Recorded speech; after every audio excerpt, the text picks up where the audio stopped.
자, 이번 시간에는 지난 시간에 변원 관련해서 설명을 드렸는데 이어서 이제 고온에 관해서 설명을 드리겠습니다. 자, 고온이라고 하면 온도가 정상적인 것보다 높아서 문제가 되는 것. 그래서 문제가 안 되면은 문제가 없는데 문제가 생기는 경우에는 이제 장애를 일으키죠. 그럼 어떤 장애가 있는지 보겠습니다. 첫째는 이제 열해라고 있습니다. 열해라고 하는 것은 말 그대로 따뜻함에 의해서 해를 입는 것. 그래서 기온이 높아서 오는 피해고, 이런 경우에는 유기물에 이제 과잉 소모하는데 결국은 광합성에 의해서 당을 만들어서 탄수화물로 저장을 하는데, 이 저장된 탄수화물이 결국은 소비가 많이 일어난다, 이 얘기입니다. 그러면 식물 자체가 연약해지겠죠. 예, 연약해지고 나중에 수량성도 떨어진다 하는 얘기가 되겠습니다. 그 다음 두 번째는 질소 대사에 이상이 일어난다. 그러니까 우리가 통상적으로 CN율이라고 들어보셨죠? 탄수하고 질소, 비해서 탄질률 또는 CN율 이렇게 이야기를 하는데, 여기서 이제 문제가 또 발생하죠. 그 다음에 이제 철분 같은 경우에는 또 침전이 생기고 또 정산작용이 과다하게 일어나는 이러한 문제를 유발시킵니다. 그러니까 잎의 기공을 통해서 공기 중으로 수분이 이제 날아가는 현상을 정산이라고 한다, 이야기를 했습니다. 그 다음에 이제 또 열사라는 게 있습니다. 이것은 열사는 뭐냐 하면은 말 그대로 열은 이제 따뜻하다, 덥다 이런 말이고, 사는 죽는다 이런 뜻입니다. 그리고 열에 의해서 죽이는 것을 말하는 것이죠. 어떤 경우냐면 1시간 이상 짧은 시간에 동안에 1시간 짧은 시간에도 이 열에 의해서 이제 죽어가는 경우가 생깁니다. 이것은 케이스 바이 케이스, 작물에 따라 다르고 온도에 따라 다르긴 하지만 간단히 말씀드리면 이런 겁니다. 펩시가 있다면 우리가 60도씨에서 1시간 두면 다 죽어버립니다. 간단히 말씀드리면 그렇죠. 그리고 어떤 경우에는 60도가 돼도 살아남는 애들도 있습니다. 그래서 통상적으로 우리가 작물이 생육하는데 최고 온도를 말하죠. 그래서 최고 온도에서 이제 1시간 정도에서는 통상적으로 작물에 있어서는 잘 죽지는 않지만, 그 이상의 온도, 예를 들어서 이제 벼 같은 경우에는 45도까지도 최고 온도로 자랄 수는 있습니다만, 55도 만약에 됐다, 그러면 식물이 뭐 바로 말라 죽는 거죠. 왜냐하면 이 식물체가 버틸 수 있는 한계가 있기 때문에 그 한계를 넘어섰다, 이렇게 생각을 하시면 됩니다. 그래서 이제 열사점이라는 말이 나오고 열사온도란 말이 나옵니다. 열사점은 이 작물이 죽는 점을 온도로 이제 얘기를 하는 것이죠. 어느 시간, 어느 기간 동안에, 어느 온도에서, 이 온도를 이제 열사 온도라 얘기하고, 여기서 죽는 지점, 그것을 이제 열사점 이렇게 말합니다. 그 다음에 최고 생육 온도란 것은 저온 작물인 경우에는 28에서 30도씨가 작물 생육 최고 온도고, 그 이상이 되면은 이제 열사를 받을 수가 있습니다. 또는 열해를 또 받을 수가 있겠죠. 그리고 고온 작물은 맥시멈 45도 정도로 보고 있습니다. 벼 같은 경우 옥수수가 사실은 더 높긴 하지만, 어쨌든 이것도 벼도 인디카 자포니카에 따라 아프리카 벼냐 아니면 우리 그 자포니카 벼냐에 따라 또 다르고 그렇긴 합니다. 그래서 이에 대한 이제 대책은 과연 뭐냐 하면, 우선에 내열성, 그러니까 열에 견디는 성이 강한 작물을 선택하는 것이고, 그 다음에 이제 열애를 입지 않는 그 시기를 조절하는 것이죠. 그럼 예를 들어서 여름에 특히 8월달에 가장 덥다라고 하면 7월달에까지 수확을 마친다든지, 수확 그 8월달이 지난 9월달부터 재배를 시작한다든지, 이게 이제 열해를 회피하는 겁니다. 그 다음에 이제 관계수를 이용한다는 것은 물이라는 것 자체가 지난 시간에 설명드렸지만 비열이 높기 때문에 물을 스프레이, 쏘이 뿌려주면 온도가 내려가는 장점이 여기서는 장점이 있죠. 그 다음에 이제 피복한다는 것은 유기물이라든지 이런 것들로 덮어준다는 거죠. 그러니까 이 작물이 자란다 하면은 여기서는 이렇게 생각을 해야 되겠습니다. 뭐냐면 작물이 이렇게 자란다고 가정하면, 자 앞으로 가보겠습니다. 뒤로 가나요? 자, 작물이 이렇게 자란다고 하면 이렇게 바깥에서 이제 덮어주는 경우를 말하죠. 우리가 이제 시설 재배할 때는 지나치게 온도가 높다 그런 경우에서는 차광망이라고 합니다. 차광망 이렇게 덮어주는 것이죠. 이렇게 하면은 그 햇빛을 절반만 들이보낸다 아니면 완전히 막는다 이런 경우가 있죠. 그죠? 그래서 작물의 정상적인 생육을 위해서는 햇빛이 적어도 절반 이상은 들도록 하고 온도를 낮춰주는 방법이 되겠죠. 자, 그렇게 하는 것을 말합니다. 자, 그 다음에 또 이런 경우도 있습니다. 이 바깥에서 이렇게 비닐하우스처럼 이렇게 차광망을 씌우는 경우도 있지만, 또 이제 토양이 있지 않습니까? 토양에 이제 피복제를 많이 좀 신선한 피복제를 덮어 놓으면 이게 이제 지온이 높아지는 것을 방지를 해주죠. 그래서 뿌리가 강하게 유지됨으로 해서 또 온도가 높아도 어느 정도 유지가 된다 하는 그런 이야기가 되겠습니다. 자, 그 다음 하고 현상이란 용어가 나왔습니다. 하고 현상은 여름 하자 고살고, 고사한다는 것은 시든다는 뜻이죠. 여름에 시드는 현상입니다.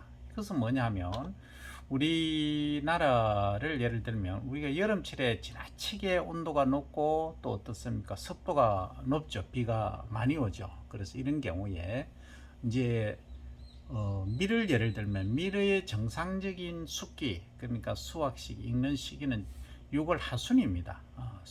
솔직히 뭐 우리가 6월 초중순에 품종을 개량해서 하긴 하지만 미국 같은 데 가면 7월 달에 수확을 합니다. 그래서 조금 다르죠.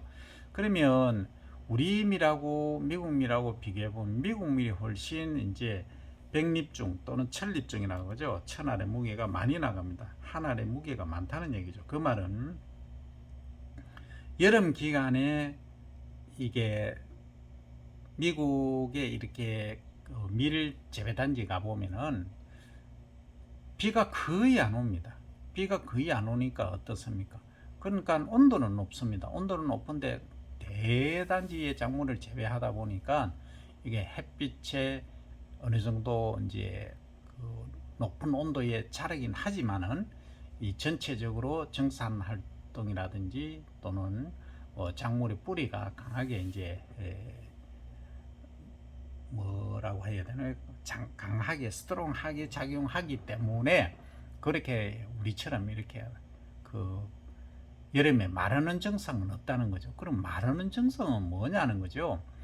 이게 정상적으로 이제 미리 생육할 수 있는 온도가 아까 30, 32도 정도였지 않습니까? 최대 이제 이 전송 작물에 포함되지만은 32도까지는 가능하다는 얘기죠. 그러면 30, 32도 정도 됐을 때까지는 생장을 한다, 광합성을 할 수 있다라고 보면 우리나라에서는 지금 6월달 되면 34도, 5도까지 올라가는 수가 생기죠. 그러면 이게 정상적인 잎이라고 가정하면 이것을 잎에서 정상적으로 광합성을 해서 당을 만들어서 이렇게 이제 나달이 알맹이가 커지는 것이 아니고 이게 그냥 광합성을 더 이상 못하고 그냥 익어버리는 상태입니다. 그냥 그 상태에서 더 이상 진전이 없는 거죠.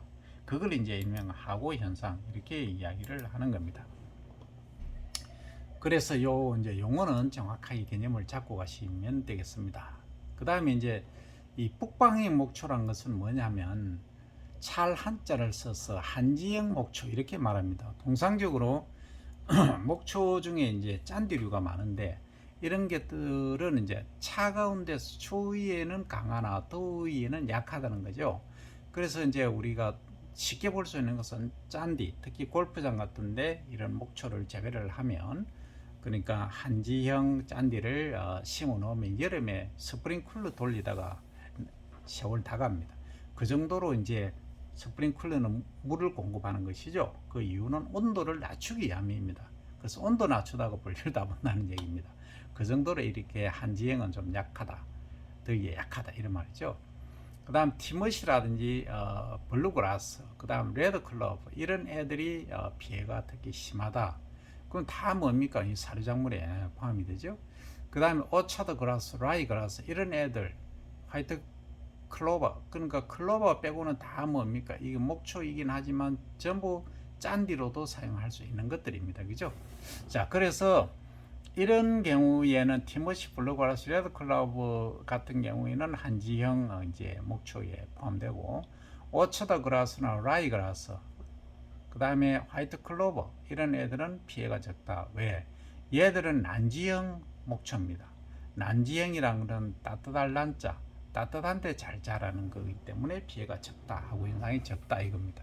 자, 그러면 하고의 그 기본 원인은 지금까지 설명드렸는데 뭐냐? 고온인 경우, 그 다음에 지나치게 건조하는 경우, 그 다음에 일장이 낮의 길이가 지나치게 길일 경우, 그 다음 병해충에 이제 감염됐을 때 이 견디는 힘이 약할 경우, 그 다음 잡초가 또 무성할 경우, 이렇게 될 수가 있습니다. 그러면 목초, 여기서 말씀드린 한지형, 난지형 이런 애들의 하고 대책, 특히 이제 한지형 목초가 문제가 되겠죠. 어떻게 대책을 하느냐? 앞에서 설명드린 대로 스프링 플러시 이 억제입니다. 이건 스프링 플러시는, 아까는 스프링 쿨러는 뭡니까? 수분을 공급해서 온도를 낮추는 것이죠. 이게 플러시라고 하는 것은 이 스프링 봄을 말합니다. 이것은 스프링, 서머, 어텀, 위너 할 때 이 스프링은 봄을 말합니다. 봄에 지나친 생육입니다.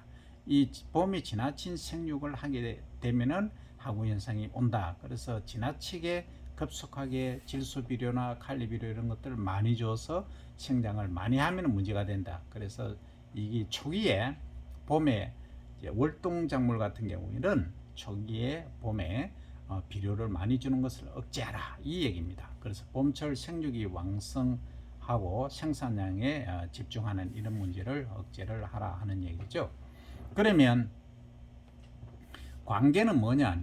관계는 물 주는 거죠. 물을 많이 된다, 적게 된다. 그러니까 수분을 이제 공급하면 아까 스프링쿨러라는 용어를 썼습니다. 그러면 온도가 떨어진다 했죠. 그 다음에 초종 선택과 혼파법이 있는데, 그러니까 이게 따뜻한데 견디는 그 고온에 견디는 목초를 심으라는 거죠. 그게 이제 일명 난방형, 그죠? 그 따뜻할 난지형 이런 말 같은 용어입니다. 목초를 심고, 혼파를 하라고 하는 것은 다른 작물하고 같이 파종을 해라 이 소리입니다. 한 가지만 쭉 심어놓은 것보다는 다른 걸 조금 이제 하고 현상이 적은 초종을 선택해서 혼파를 하면 된다는 거죠. 그 다음에 방목과 채초, 방목이라는 것은 이 엽순소, 소 이런 애들을 이제 이렇게 뜯어먹게 하라, 풀을. 그러면 어떻게 됩니까?